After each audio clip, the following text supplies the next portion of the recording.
ಮತ್ತು ನಿಮ್ಮ ಮೇಲೆ ನೀವು ಡೌಟ್ ಪಡೋದು ತುಂಬ ಕಮ್ಮಿ ಮಾಡಬೇಕು.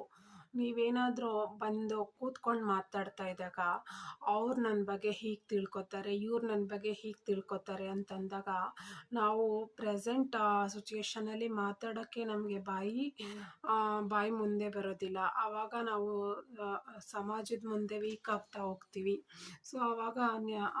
ಆವಾಗ ನಮಗೆ ಧೈರ್ಯನೂ ಇರಲ್ಲ, ವೀಕ್ನೆಸ್ ಬರ್ತದೆ. ಏನಾದರೂ ಒಂದು ಸಿಚುವೇಶನ್ನ ರೆಪ್ರೆಸೆಂಟ್ ಮಾಡ್ತಾ ಇರಬೇಕಾದ್ರೆ ನೀವು ತುಂಬ ಎಂಬ್ರಾಸ್ ಫೀಲ್ ಆಗಬಾರ್ದು, ಸೆಲ್ಫ್ ಡೌಟ್ ಕ್ರಿಯೇಟ್ ಮಾಡ್ಕೋಬಾರ್ದು. ಪಕ್ಕ ಕೂತಿರೋರು ನನ್ನ ಬಗ್ಗೆ ಏನು ಅನ್ಕೋತಾರೋ, ಈ ಕಡೆ ಕೂತಿರೋರು ನನ್ನ ಬಗ್ಗೆ ಏನು ಅನ್ಕೋತಾರೋ, ಸೊ ಅವ್ರು ನನ್ನ ಬಗ್ಗೆ ಏನು ಅನ್ಕೋತಾರೋ ಅಂತ ಆ ಥರ ಅನ್ಕೋಬಾರ್ದು. ಆವಾಗ ನೀವು ಸೊಸೈಟಿಲಿ ಮಾತಾಡೋಕ್ಕೆ ಆಗಲ್ಲ, ಅಭಿವ್ಯಕ್ತ ರಿಯಾಕ್ಟ್ ಮಾಡೋಕ್ಕೆ ಆಗಲ್ಲ. ನಿಮ್ಮ ಒಳಗಡೆ ಇರೋಂಥ ಒಪಿನಿಯನ್ ಅಂದರೆ ಸಮಾಜದ ಯಾರೂ ನಿಮ್ಮನ್ನು ಜಡ್ಜ್ ಮಾಡ್ತಾ ಇರಲ್ಲ. ಸೊ ಆ ಥರ ತಿಳ್ಕೊಂಡಾಗ ನೀವೇ ಫಿಸಿಕಲಿ ಮೆಂಟಲಿ ವೀಕ್ ಆಗ್ತಾ ಹೋಗ್ತೀರಾ, ಸೊಸೈಟಿನ ರೆಪ್ರೆಸೆಂಟ್ ಮಾಡೋಕ್ಕಾಗಲ್ಲ. ಆವಾಗ ನಿಮ್ಮ ರೆಸ್ಪೆಕ್ಟ್ನ ನೀವೇ ಡೌನ್ ಸ್ಟ್ರೀಮಿಗೆ ಕರ್ಕೊಂಡು ಹೋಗ್ತಾ ಇರ್ತೀರಾ. ನೀವು ನಿಮ್ಮ ಫ್ರೆಂಡ್ ಅಥವಾ ಕಪಲ್ಸ್ ರಿಲೇಷನ್ಶಿಪ್ಪಲ್ಲಿ ಇರೋರು ಅಥವಾ ಸೋಷಿಯಲ್ ಪ್ರೋಗ್ರಾಮ್ಗೇನಾದರೂ ಎನಿ ಸೆಲೆಬ್ರೇಷನ್ ಪ್ರೋಗ್ರಾಮ್ಗೇನಾದರೂ ಹೋಗ್ಬೇಕಾದಾಗ ನಿಮ್ಮ ಪಾರ್ಟ್ನರ್ ಏನು ಹೇಳ್ತಾ ಇದ್ದಾರೆ ತಾಳ್ಮೆಯಿಂದ ಕೇಳಿ, ಲಿಸನ್ ಮಾಡಿ, ರೆಸ್ಪೆಕ್ಟ್ ಕೊಡಿ. ಆವಾಗ ವೈಸ್ ವರ್ಸ ಅವ್ರಿಗೂ ನಿಮಗೆ ನಿಮ್ಮ ಮೇಲೆ equal balance of interest, listen, care, attraction ಮತ್ತು ಎಲ್ಲ ಬರುತ್ತೆ.